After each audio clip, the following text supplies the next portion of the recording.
Let's talk about the work you've done together about this documentary. I think it's time about to bring this on, right? What's the name? It's called The Race Epidemic. Who made that name, and what does it even mean? Who can tell me about this? Ron. Okay, so originally the documentary was very different. It turned into what it is today, but it was The Race. And we were going to look at race and racism in politics, right? And we were going to start with John Chung's race for governor, and say, like, kind of unpack whether there was, bias in kind of what you described for Andrew Yang. Oh, right? he was a treasurer, right? When you started to film this documentary, and when was it? When was that? Like, when did you start it? 2018. We started shooting 2018. Yeah. Oh, it's 3 years already. Ago. So, and because of 2020, this COVID thing, so this title changed into this. Right. So then why we tacked on epidemic was racism. Epidemic as opposed to pandemic, right? Epidemic is something that's localized within a certain geographic area, right? So we thought, this is actually pretty brilliant to call it the race epidemic, because racism is America's disease. Oh, yeah. All right. And what's your role then? Probably Tony is the writer and director, from what I know. Tell me about this. And Ron is also the writer, and he's the producer. Oh. But yeah. What is about? Give me some brief idea. What is about actually? What interviewees you got in your film? I'm gonna go first, and then I'll have Tony add in, from a non-political perspective. Yes, but let's. I'm going to use the Andrew Yang as a jumping off point, sure. If you don't mind, because like what you said is going to happen to every single Asian candidate, and there's a history there. So we tried to get the most prominent Asian Americans in California in the documentary. So and it's still centering around John Chung's race for governor. So we have the Speaker of the Assembly, Anthony Rendon. He's non-Asian. But I think Anthony has a long history, and he's the Speaker of the Assembly, just so your audience understands, is the most powerful person in the state legislature. He determines the budget. He works with the governor. He's the one who presents all the legislation that the governor will sign. So he's in our documentary. But more importantly, Anthony Rendon is very understanding and knowledgeable about issues of facing the Asian Americans, because he's worked in the community many, many years, and his wife is Asian American, so his child is. So, I thought Anthony would be a good person for the film. We have Michael Wu, who ran for mayor of LA. A lot of people thought he was going to win, and this is 1990s, the mid 1990s. He was the front runner, but he came under very racist attacks because his parents, his grandfather, his father founded Cathay Bank, another very prominent institution in our community. But there were allegations that he was money laundering for gangs, crazy allegations, right, against Michael Wu that came up. So he ultimately lost the race for mayor. And then we more forward, David Ryu, who was on the LA City Council, only the second Asian American. Rob Bonta, who's now our Attorney General, is in the film. David Chu, who came from Boston but now lives in San Francisco, who was the chair of the Asian American Caucus at the time for the California legislature, prominent professors. So those are the people that are featured in the film. And really it was to talk about the challenges that we face as a community and other communities, not just Asians, but similarly other communities, in getting their seat at the table and getting political empowerment. And then, like you mentioned, because of the pandemic, we pivoted the film, and Tony was really instrumental in bringing it up to date. So Tony, you can add.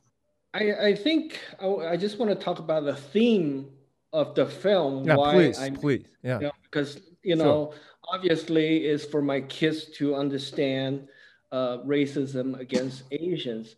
But really the film has a universal theme that is start out with hatred. And then in the end,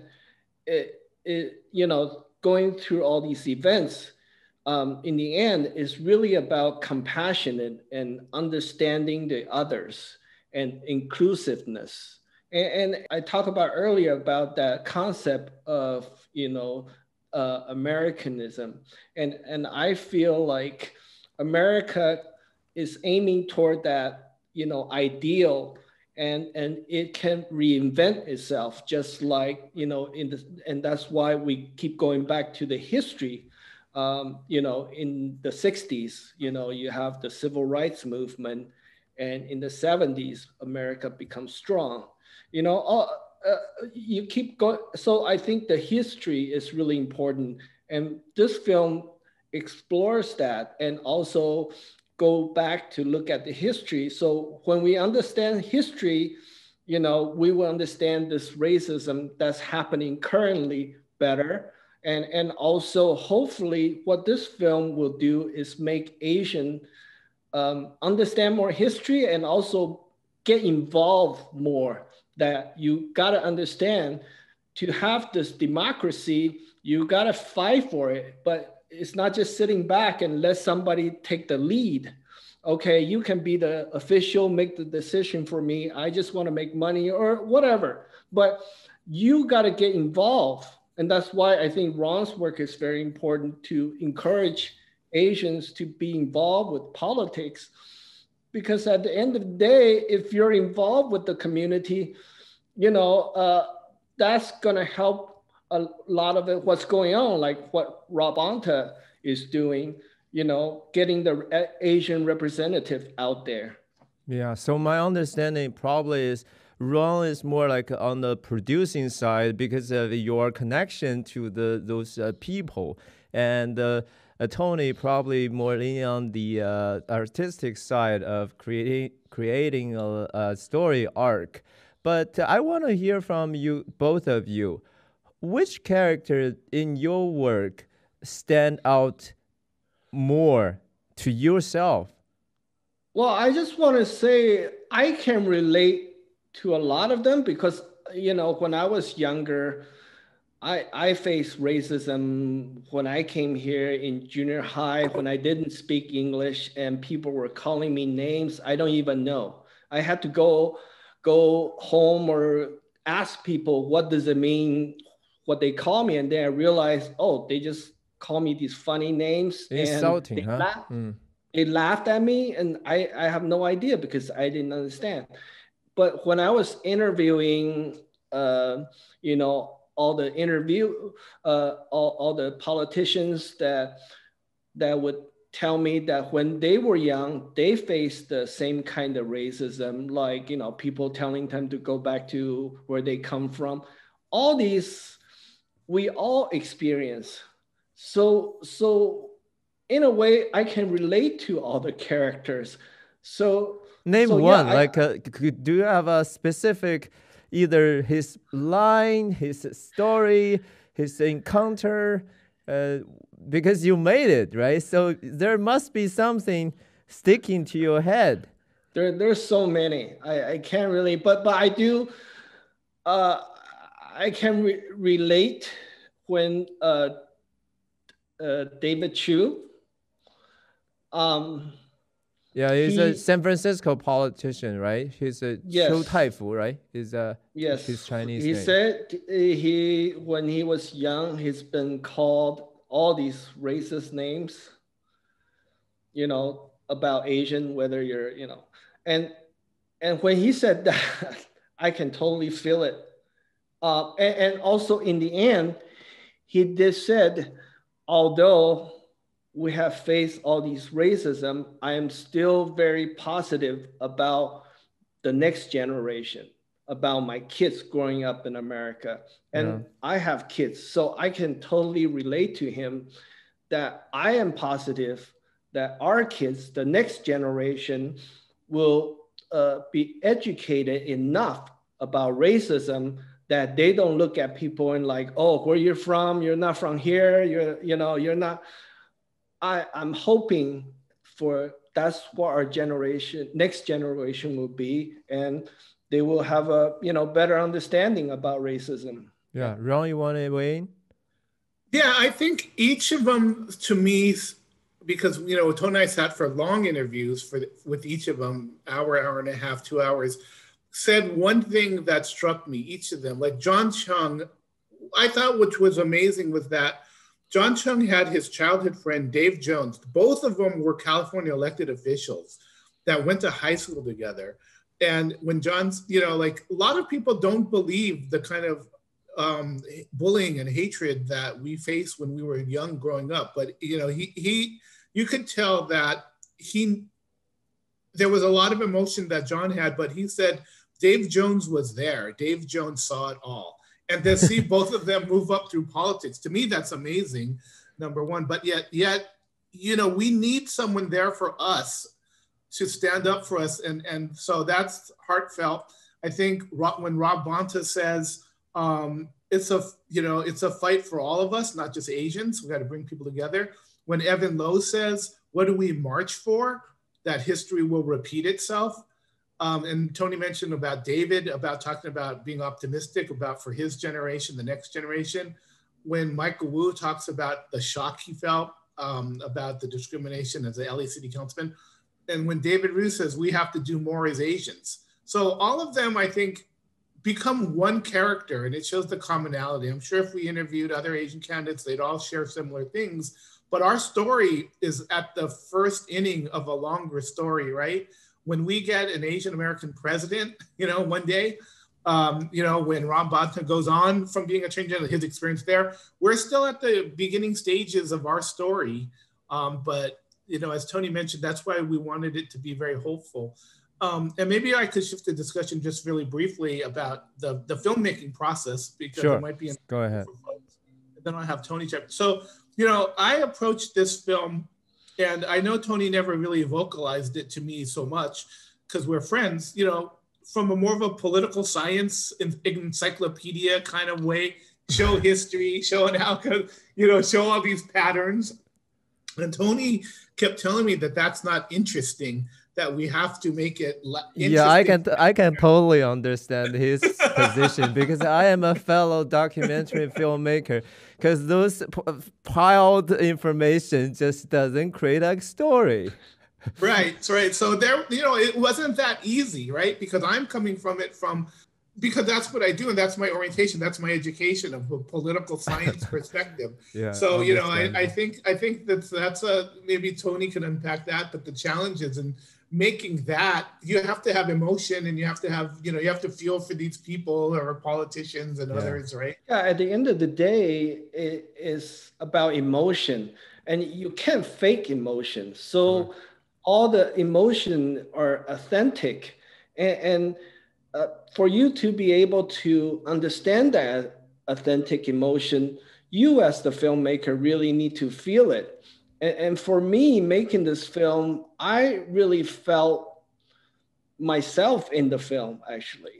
Yeah, that's what we do. Is trying to pursue some emotional truth, because it's like we'll feel it's true, we'll feel it's real. Then we can relate to, we can have our empathy, so we can understand the world and ourselves a little bit better. Yes, and when it's authentic, that is when it's powerful. You can't really manipulate people's emotion. You can, but the more powerful emotion is the raw emotion that you don't know where it came from. I mean, I edited this film, I watched it 1,000 times, but when I finished the last cut, I had tears in my eyes. How long is it?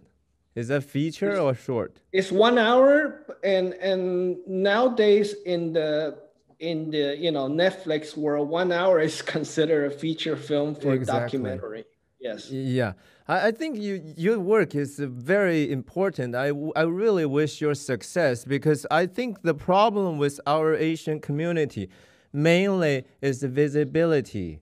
I talk a lot with ABC, like American Born Chinese, right? Their struggle is always like we didn't see enough Asian faces on TV.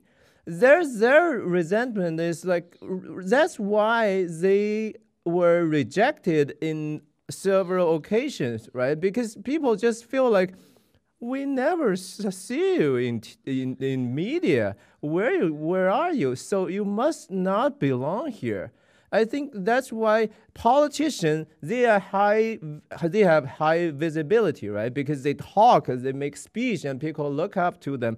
But also in television and film, and especially documentary, is the same thing. We have lots of story, but not well told. I think probably most told story by Asian American is Nanking, the rape of Nanking, right? That's by Iris.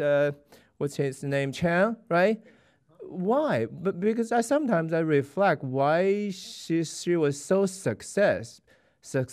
Maybe because what she written first maybe is so gruesome and is so shocking, but also render something they never see and they can relate to. So I think our job, like your job, my job, is how can we make our stories stand out? And that's exactly what your company is saying. It's like change narrative and tell a story. Yes, I totally agree because you know, it's sort of like this preconception that when it comes to Asians representation or Asian being interesting enough to watch, you either have to do some kind of kung fu tricks, yeah, that's stereotyping. Do circus act like, you know, William Hung, you know, or Crazy Rich Asian. You can't be like a normal person and be interesting enough, which is not true. Totally not true. Yeah. But that's coming from a preconception or perception of the Hollywood, and it's improving, but you need more people like us to create this content for the Asian actors and actresses to act in an authentic storytelling. And that's why I think there need to be more people like us trying to push this content, behind the scene content, but not just putting an Asian face on the camera, say, oh, hey, we're Asian, we're on camera, great. But the Asian is still telling another person's story, whether they're white or, you know. Yeah. It should have that universal value, right? It has to make all the people feel relate to, like they can see themselves in our story. That's huge. Well, yeah, humanize Asian, but not Asian just these hyper Asians. They're not even human. You know, right. So some people don't look at Asian as regular human beings. You either have to do kung fu and all these crazy stuff. So yeah, not that kung fu is bad. I think Ron has something to say. Yeah, please. The only thing I would add to that, which I totally agree, is that, you know, Hollywood is a profit-making business, right? So they will reward the most extreme because they'll get attention, right? So they don't want to see normal people doing everyday things, but yet that's correct. We do have stories that are unique, that are universal, that need to be told, right? And just factual things that need to be told. Like everyone knows the Holocaust, the Schindler's List, you know, and The Role of Entertainment, right? It became like probably one of the best movies ever made in history. But yet nobody talks about the atrocities the Chinese faced in Nanking, right? And there's a lot of revision of history that needs to be told too. So that's where entertainment can play a role if they take that role seriously and not try to show superficial and extreme versions of our story, right? And I think we have to take some blame as well as Asians here in America, and that we need to educate ourselves because, you know, when you mention Vincent Chin, there are some within our community, whether they're younger or more recent immigrants, that don't know that history. And why, to me, it's so important. It tells the whole history of Asian American violence almost in one episode. One, he was killed because they thought he was Japanese American. Oh, you're talking about the Detroit, yes, back in the 1980s. Oh, yeah. So Vincent Chin was killed because they thought he was Japanese right? Because right. So what's the point here? Yeah. Okay. When we, meaning Americans, are economically insecure, they look for scapegoats. Number two, all Asians to them are the same. So back to the original point we're making, why are we separating ourselves out, the Chinese, the Japanese, right? If they're going to look at us all the same and kill us all the same, we're not all the same, right? We got to come together though. So he's Japanese, they thought he was Japanese. And then third, the perpetrators, white Americans who lost their jobs, did not get sentenced properly. They didn't serve any jail time. They got off the hook, right? So that's the story in a nutshell of the Asian American experience. We're victimized because we're perpetual foreigners to blame for what's going on with problems within America, as opposed to the contributions we've made to America. When we tell those kinds of stories, real life stories, I think we could, where you live in Silicon Valley, we could tell a million stories of people making contributions, interesting, cutting edge, that nobody knows about. Yeah, I totally agree. I think things are progressing from what I can tell. Like, I don't know if you guys noticed this year, 2021 Oscar nomination, there's a film called Minari. It depicts the Korean Americans struggling, but in a family value setting, which I think every American can relate to.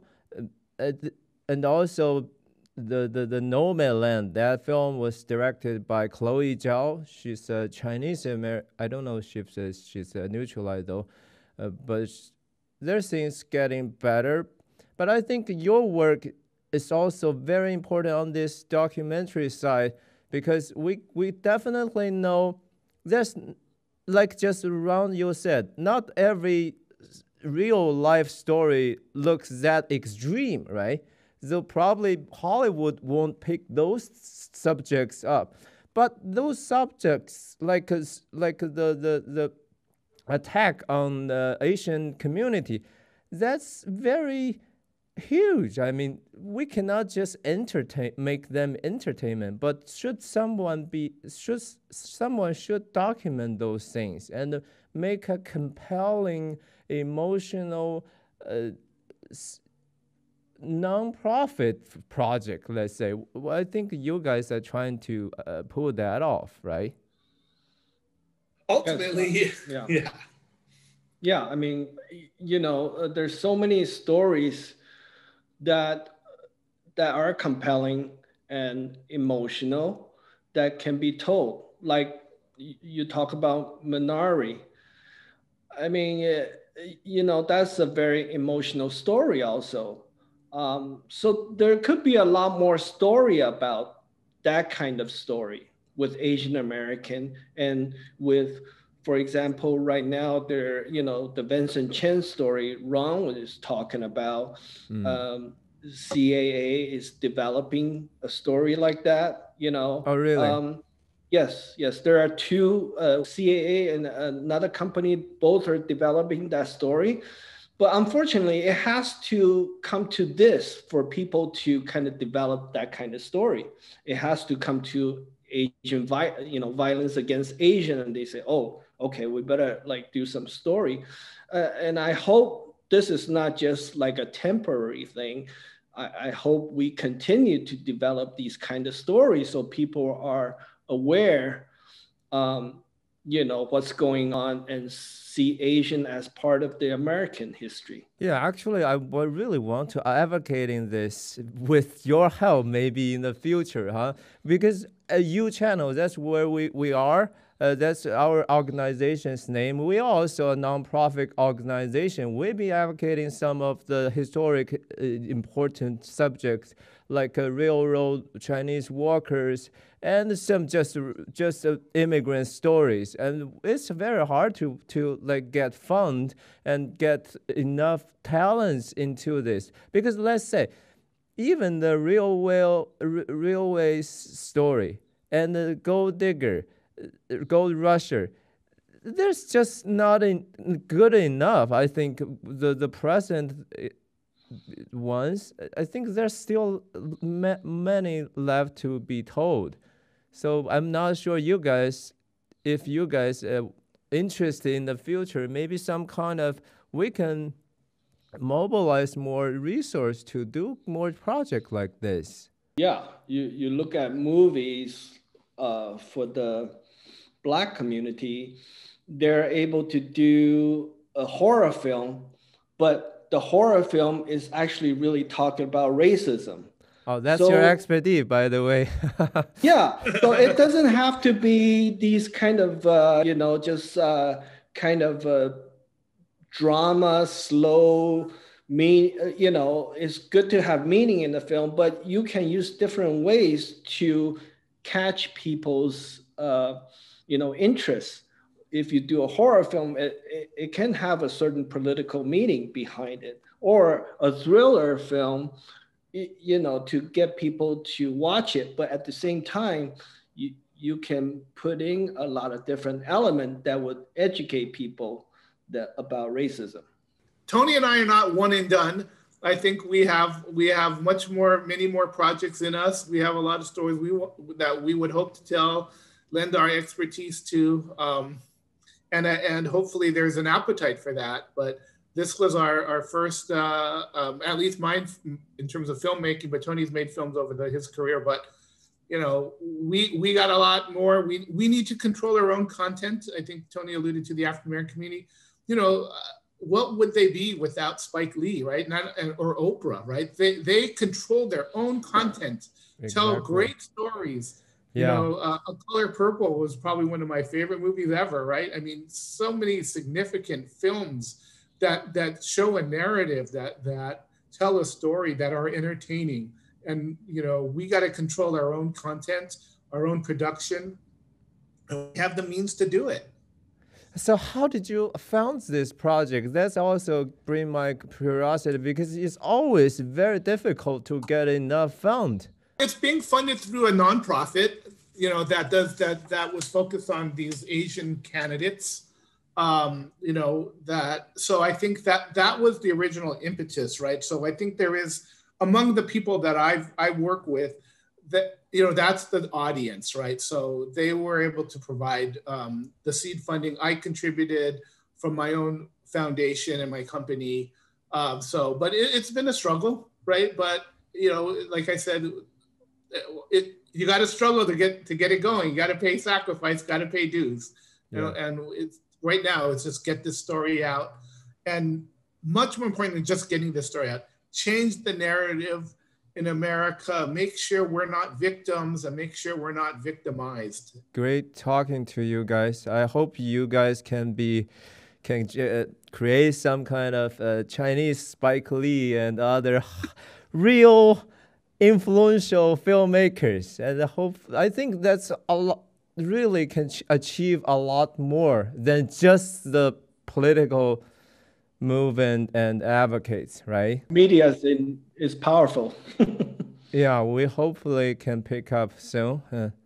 Right, so thank you for joining us. Probably when you in the future have some project, let us know, see if we can be of help.